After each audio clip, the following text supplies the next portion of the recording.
Halo Sobat Sejarah, pernah dengar nama kerajaan Majapahit? Tentu saja kan? Begitu menyebut namanya, bayangan kita langsung melayang pada sebuah kerajaan raksasa yang kekuasaannya hampir meliputi seluruh Asia Tenggara. Kita juga pasti teringat pada sumpah sakti yang menyatukan Nusantara. Sumpah Palapa dari seorang Mahapatih gagah perkasa bernama Gajah Mada. Tapi kawan, di balik semua kebesaran itu, ada sebuah kisah awal yang penuh liku, pelarian, tipu daya, dan pertempuran hebat. Inilah dongeng tentang bagaimana kerajaan Majapahit pertama kali berdiri.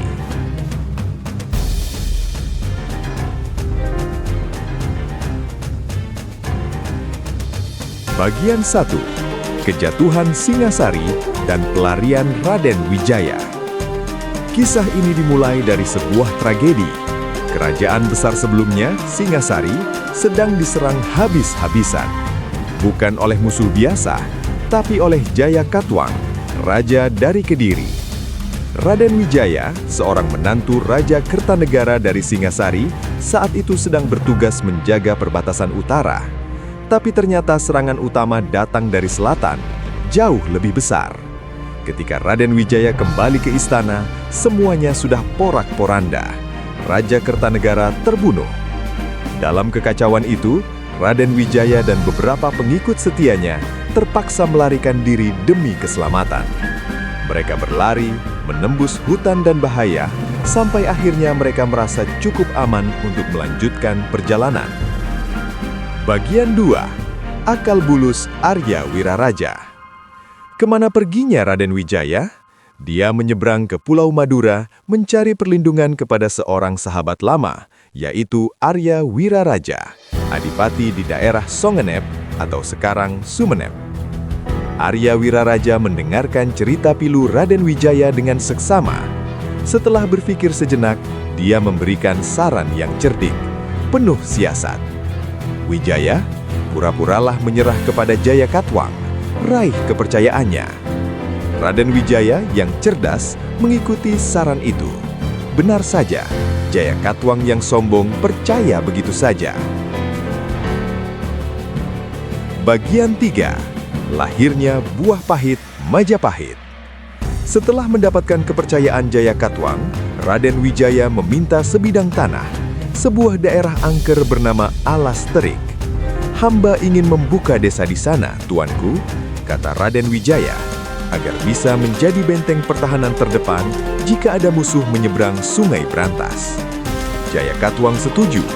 Dengan bantuan Arya Wiraraja dan para prajurit setianya, Alas Terik pun disulap menjadi sebuah pedukuhan. Mereka menamainya Majapahit. Kenapa Majapahit? Karena di sana banyak sekali ditemukan pohon buah maja yang rasanya pahit. Unik kan? Diam-diam sambil membangun desa, Raden Wijaya dan pasukannya berlatih, bersiap, dan menunggu momen yang tepat untuk membalas dendam. Bagian 4. Tentara Mongol datang.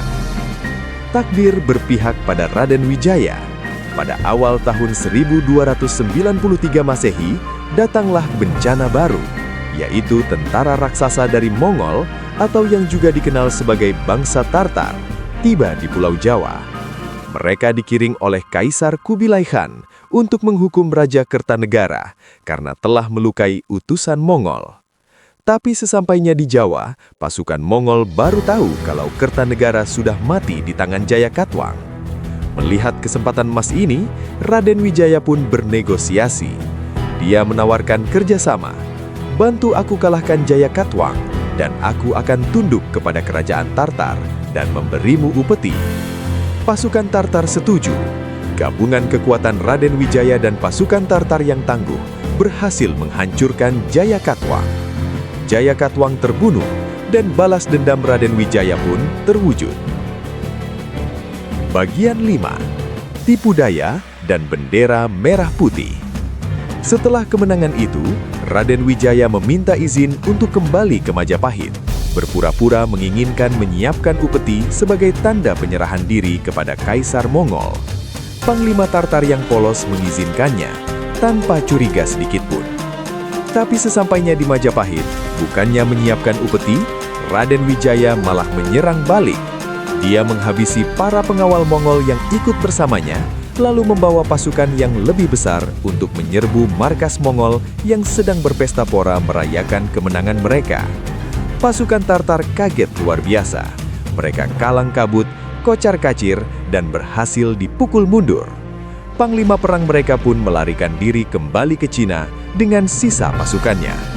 Konon kisah kemenangan besar di ujung Galuh itulah bendera merah putih atau gula kelapa atau getah-getih pertama kali dikibarkan sebagai tanda bebasnya Nusantara dari penjajah asing. Penutup, lahirnya Raja Pertama. Setelah berhasil mengusir semua musuh, Raden Wijaya akhirnya menobatkan dirinya sendiri sebagai Raja Pertama Kerajaan Majapahit dengan gelar Kertarajasa Jayawardana. Tanggal penobatannya diperkirakan jatuh pada tanggal 10 November 1293 Masehi. Raden Wijaya memerintah dengan bijak. Dia memberi penghargaan kepada semua pengikut setianya. Arya Wiraraja diberi daerah khusus di Madura, Ranggalawe diangkat menjadi Adipati Tuban, Nambi menjadi patih, dan Lembu Sora menjadi patih di Kediri.